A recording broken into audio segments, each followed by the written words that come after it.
What is supreme courts landmark verdict on governors power in Tamil Nadu case. Tamil Nadu case में supreme court का governor के power से related एक landmark verdict आया है। वो वर्डिक्ट क्या है, इससे रिलेटेड कुछ पॉइंट्स हम यहाँ पर डिस्कस करेंगे। साथ ही गवर्नर की पावर से रिलेटेड कॉन्स्टिट्यूशन के अंदर क्या क्या प्रोविजंस किए गए हैं, वेरियस पॉइंट्स हम इस आर्टिकल के अंदर डिस्कस करेंगे। The Supreme Court slammed Tamil Nadu Governor R.N. Ravi's conduct as unconstitutional, criticizing his prolonged inaction on 10 key bills. Supreme court ने तमिलनाडु गवर्नर R.N. रवि के कंडक्ट को अनकॉन्स्टिट्यूशनल डिक्लेयर किया है बिकॉज तमिलनाडु असेंबली के द्वारा पास किए गए 10 की बिल से रिलेटेड उन्होंने अपना कोई भी एसेंट या डिसेंट गिवन नहीं किया था। इट मीन्स उन्होंने तमिलनाडु असेंबली के द्वारा पास किए गए अबाउट 10 बिल से रिलेटेड अपना कोई डिसीजन नहीं दिया और लॉन्ग टाइम तक उन्हें पेंडिंग करके रखा। The supreme court noted he failed to act for months before superiorly referring the bill to the president. Supreme court ने ये यहाँ पर देखा कि कुछ बिल्स को गवर्नर को प्रेसिडेंट के पास रेफर करने से पहले एक लंबे टाइम तक तमिलनाडु गवर्नर ने उस बिल को अपने पास रखा और किसी भी टाइप का यहाँ पर रिप्लाई गिवन नहीं किया। The top court deemed the 10 bills to have received assent, declaring following President Draupadi Murmu's action to be void, assenting to only one, rejecting 7 and not considering 2। Top court ने अब ये deemed कर लिया है कि जो 10 बिल्स से related issues हैं द्रौपदी मुर्मू के द्वारा, इनमें से एक बिल को एसेंट गिवन किया गया था, 7 बिल्स को रिजेक्ट किया गया था एंड 2 बिल्स ऐसे थे जिसको कंसिडर ही नहीं किया। बट सुप्रीम कोर्ट ने अब ये मान लिया कि 10 बिल्स अब एसेंट इन्हें रिसीव हो चुका है। इट मीन्स ये 10 बिल अब पास हो चुके हैं। सुप्रीम कोर्ट ने ऐसा डीम्ड कर लिया है। It also fixed time limits for 1 to 3 months for governors to take action on future bills। Supreme court ने इस लैंडमार्क वर्डिक्ट में यहाँ पर फ्यूचर में किसी भी बिल को अगर गवर्नर के पास पहुँचाया जाता है 1 से 3 मंथ के बीच में यहाँ पर गवर्नर को एक्शन टेकिंग करना होगा, ऐसा ऐसा प्रोविजन अब कर दिया है। The court said that a governor must be a friend guide and philosopher to the state not a hindrance. Court ने कहा है कि गवर्नर को स्टेट का फ्रेंड होना चाहिए, गाइड होना चाहिए, फिलोसफर होना चाहिए, हिंड्रेंस नहीं होना चाहिए। What is the argument of Kerala state on this issue. Mainly यहाँ पर ये तमिलनाडु से रिलेटेड मैटर है। यहाँ पर केरला की जगह तमिलनाडु होना था। Tamil Nadu said through machination of governor central take decision on issues coming within the ambit of the state legislative domain। Tamil Nadu ने कहा है कि गवर्नर का जिस तरह से मशीनेशन किया गया है स्टेट के लेजिस्लेटिव डोमेन में, यहाँ पर एक तरीके से गवर्नर के थ्रू सेंट्रल डिसीजन को इम्पोज किया जा रहा है। इट मीन्स जिस तरह से तमिलनाडु के गवर्नर ने बहुत सारे बिल्स को यहाँ पर पेंडिंग करके रखा है लॉन्ग टाइम के लिए, कहीं ना कहीं सेंट्रल गवर्नमेंट की गाइडलाइंस के थ्रू किया जा रहा है। सेंट्रल गवर्नमेंट कहीं ना कहीं गवर्नर को यहाँ पर ये करने के लिए मजबूर कर रही है।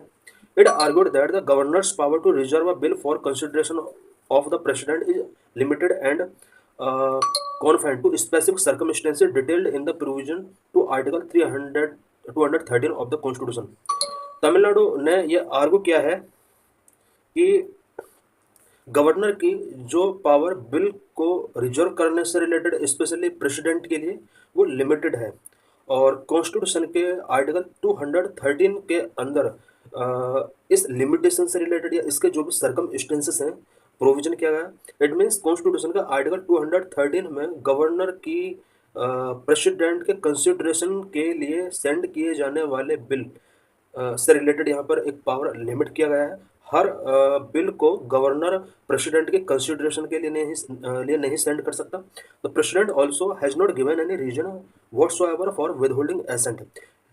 तमिलनाडु के द्वारा पास किए गए बिल्स को लॉन्ग टाइम के लिए गवर्नर ने पेंडिंग रखा, कुछ बिल्स को प्रेसिडेंट के एसेंट के लिए सेंड किया गया, बट प्रेसिडेंट ने भी उन्हें विदहोल्ड करके रखा और उसके लिए प्रेसिडेंट के द्वारा कोई रीजन गिवन नहीं किया गया। This is a highly arbitrary action violating article 14, article 200, article 201। ये एक हाईली आर्बिट्रेरी एक्शन था, तमिलनाडु गवर्नमेंट का एक कहना है। और कहीं ना कहीं इस पेंडेंसी की वजह से या बिल को एसेंट या डिसेंट ना करने के लिए यहाँ पर तमिलनाडु गवर्नमेंट ने कुछ आर्गूमेंट गिवन किए हैं। तमिलनाडु गवर्नमेंट ने कहा कि आर्टिकल 14, 200 एंड 201 का कहीं ना कहीं वायलेशन है।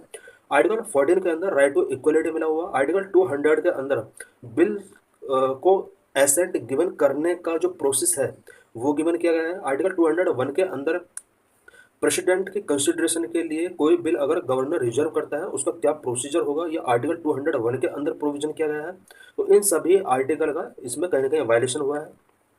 व्हाट द कॉन्स्टिट्यूशन से? Article 200 of the constitution lay down that when a bill passed by state legislature is presented to the governor for their assent, they have four alternatives. Article 200 के according कोई bill अगर किसी state legislative assembly के द्वारा अगर पास किया जाता है, स्टेट लेजिस्लेचर के द्वारा अगर पास किया जाता है, गवर्नर के एसेंट के लिए उस बिल को फॉरवर्ड किया जाता है। गवर्नर के पास यहाँ पर फोर अल्टरनेटिव्स हो सकते हैं इस बिल के रिगार्डिंग।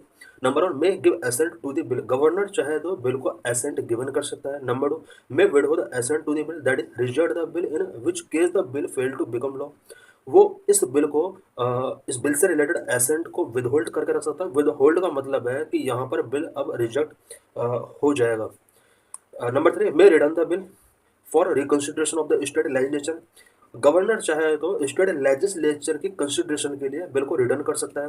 बट अगर मनी बिल है तो इस केस में बिल को यहाँ पर रिटर्न नहीं किया जा सकता। गवर्नर को मनी बिल को यहाँ पर एसेंट गिवन करना ही होगा। नंबर फोर, और में reserve the bill for consideration of for the president, fourth case में यहाँ पर गवर्नर प्रेसिडेंट की कंसिडरेशन के लिए इस बिल को रिजर्व कर सकता है। इट मीन्स यहाँ पर हमने देखा कि गवर्नर के पास फोर अल्टरनेटिव्स हैं। इन फोर अल्टरनेटिव्स के अकॉर्डिंग गवर्नर किसी भी बिल को जो कि स्टेट लेजिस्लेचर के द्वारा पास किया गया है वो उसको या तो असेंट गिवन कर सकता है या विदहोल्ड कर सकता है या फिर रिटर्न कर सकता है स्टेट लेजिस्लेचर की अगेन कंसिडरेशन के लिए, या फिर वो प्रेसिडेंट कंसिडरेशन के लिए उसको रिजर्व करके रख सकता है। Governors are required to act as per the advice of the council of ministers, governor को काउंसिल ऑफ मिनिस्टर्स की एडवाइस के बेस पर वर्क करना होता है। The governor must reserve only certain bills like those which reduce the power of the high court for the consideration of president. बात अगर president की कंसिडरेशन के लिए रिजर्व के बिल की अगर की जाए तो यहाँ पर उन्हीं बिल को गवर्नर प्रेसिडेंट की कंसिडरेशन के लिए रिजर्व कर सकता है जो कि बहुत ही इंपॉर्टेंट है, जो कि हाई कोर्ट की पावर को रिड्यूस करने से रिलेटेड है या फेडरल स्ट्रक्चर को अफेक्ट करने से रिलेटेड है। They may also reserve bill on concurrent list that are repugnant to union law based on ministerial advice. कुछ ऐसे बिल्स जो कॉन्करेंट लिस्ट से रिलेटेड हैं, इन बिल को भी गवर्नर प्रेसिडेंट के लिए रिजर्व करके रख सकता है। Constitution does not lay any time limit within which the governor is required to make a decision, constitution के अंदर कोई भी इस टाइप का प्रोविजन नहीं किया गया है कि कितने डेज के अंदर गवर्नर अपना डिसीजन मेक करेगा। बट अब ये जो लैंडमार्क वर्डिक्ट था सुप्रीम कोर्ट का, इसमें प्रोविजन कर दिया गया है कि 1 से 3 मंथ के अंदर गवर्नर को अपना जो भी डिसीजन है वो गिवन करना होगा। One about president consideration, president की कंसिडरेशन से रिलेटेड यहाँ पर कुछ प्रोविजन किए गए हैं, वो क्या प्रोविजन है या प्रेसिडेंट की कंसिडरेशन के लिए किसी भी बिल को कब रिजर्व करके रख सकता है governor. Court ruled that a bill can not be reserved for the president consideration once it has been return to the state legislature considered and resubmitted for assent. Court ने कहा है कि किसी भी बिल को प्रेसिडेंट की consideration के लिए रिजर्व नहीं किया सकता अगर वो बिल गवर्नर के द्वारा स्टेट लेजिस्लेचर के पास एक बार रिटर्न किया जा चुका है रिकंसिडरेशन के लिए, एंड उसके बाद स्टेट लेजिस्लेचर ने एसेंट के लिए दोबारा अगर गवर्नर के पास उसको रीसबमिट किया है, इस केस में उस बिल को प्रेसिडेंट की एसेंट या डिसेंटिंग के लिए रिजर्व करके नहीं रखा जा सकता। The only exception is if the bill in its second iteration is materially different from the original version. अगर सेकेंड टाइम गवर्नर के द्वारा स्टेट लेजिस्लेचर की कंसिडरेशन के लिए भेजा गया बिल और रिटर्न अगर वो गवर्नर को कुछ इटरेशन के साथ या फिर कुछ उसमें बहुत ज़्यादा मॉडिफिकेशंस अगर हुए हैं ओरिजिनल वर्जन में, तो उस केस में यहाँ पर प्रेसिडेंट की एसेंट या डिसेंट के लिए गवर्नर उसको रिजर्व करके रख सकता है। Judgment also clarified that such reservation cannot be based on personal dissatisfaction or political expediency and is only permissible when bill is grave threat to democratic principle। Judgement ने यह भी क्लैरिफाइड किया है कि किसी भी बिल को पर्सनल डिससेटिस्फेक्शन और पॉलिटिकल एक्सपीडियंसी के बेस पर रिजर्व करके नहीं रखा जा सकता, और ये उसी केस में परमिशेबल है अगर कोई बिल डेमोक्रेटिक प्रिंसिपल की थ्रेट से रिलेटेड है। इट मीन्स यहाँ पर गवर्नर उसी बिल को प्रेसिडेंट की कंसिडरेशन के लिए रिजर्व करके रख सकता है अगर उस बिल के अंदर डेमोक्रेटिक प्रिंसिपल के थ्रेट से रिलेटेड प्रोविजन किए गए हैं। अदरवाइज पर्सनल डिससेटिस्फैक्शन या पॉलिटिकल एक्सपीडियंसी के लिए या इसके बेस पर किसी भी बिल को रिजर्व वो नहीं कर सकता है। Judges have set a 3-month deadline for the president to decide whether to assent to bill referred by the governor. यहाँ पर 3 मंथ का डेडलाइन प्रेसिडेंट के लिए भी डिसाइड किया गया है।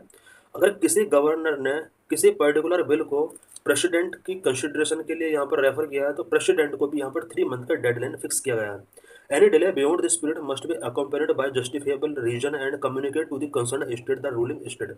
सुप्रीम कोर्ट की रूलिंग स्टेट करती है कि अगर प्रेसिडेंट यहाँ पर 3 मंथ से ज़्यादा टाइम पीरियड यहाँ पर टेकिंग करता है तो यहाँ पर जस्टिफिएबल रीजन कंसर्न स्टेट के पास उसको कम्युनिकेट करना होगा। How governor play an important role in to maintain unity and integrity of nation. Governor किस तरह से नेशन की यूनिटी एंड इंटीग्रिटी को मेंटेन करने में अपना रोल प्ले करते हैं। In our constitutional scheme governor are nominal head of the state executive just like the president for the union executive.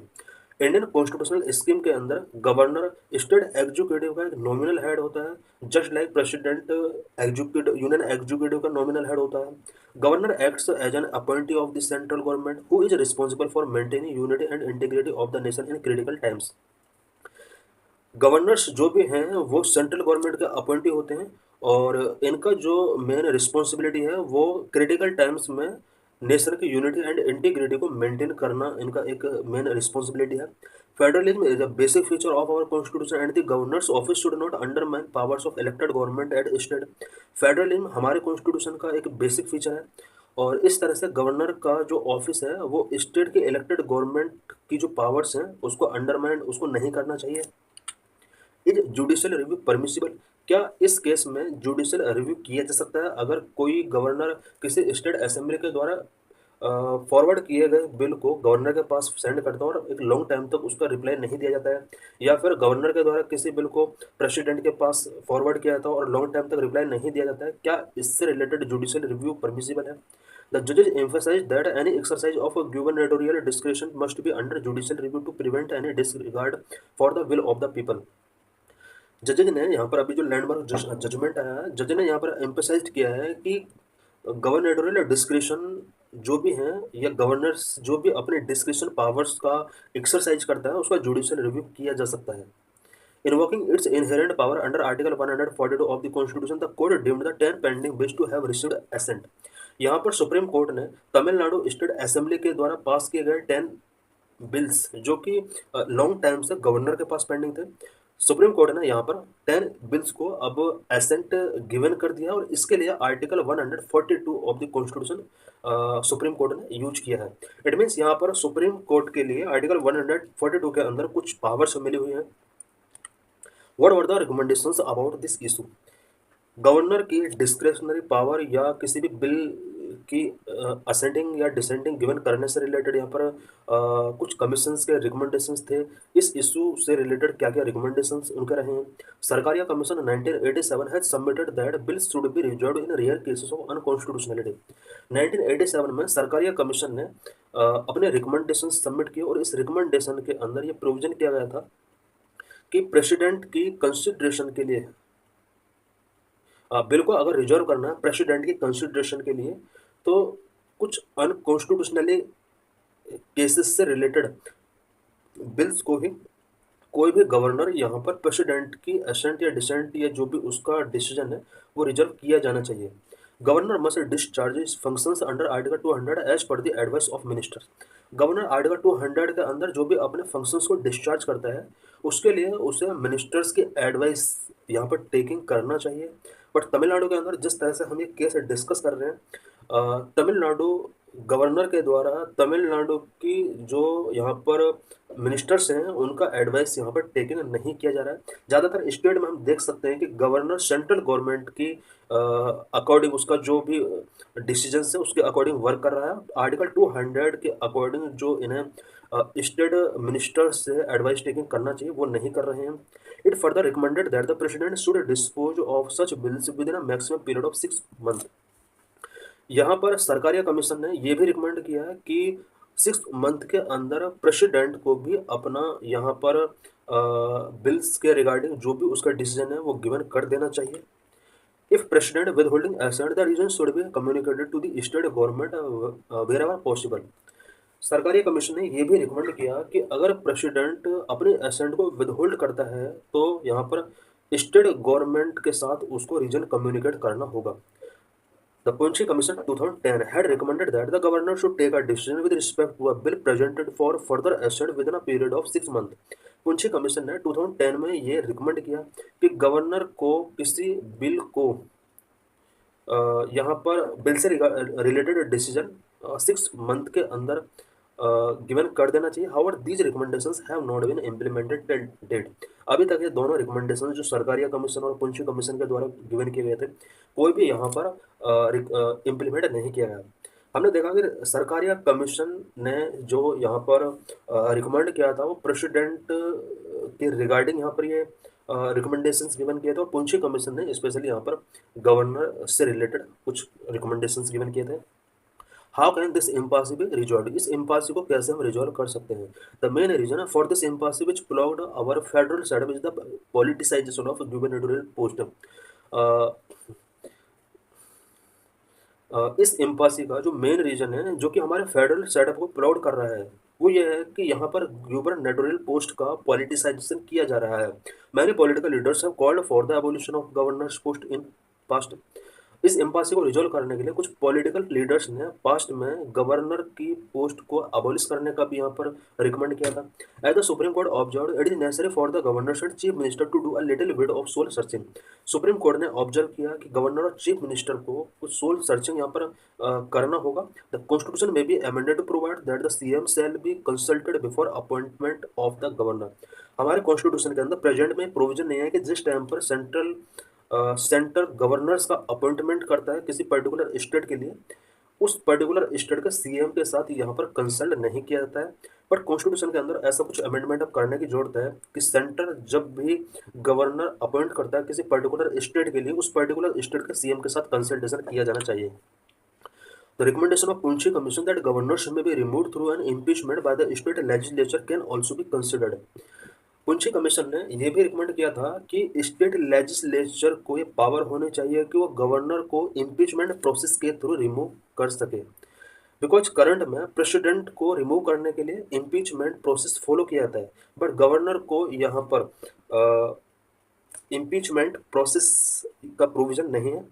ये पावर स्टेट लेजिस्लेचर को मिलना चाहिए। इट मीन्स स्टेट लेजिस्लेचर को जब लगता है कि गवर्नर अपनी पावर का मिसयूज कर रहा है तो यहाँ पर स्टेट लेजिस्लेचर के अंदर इम्पीचमेंट प्रोसेस स्टार्ट किया जा सकता है, ऐसा इसने रिकमेंड किया था। This would arm the state legislature with the power to remove an uncooperative governor.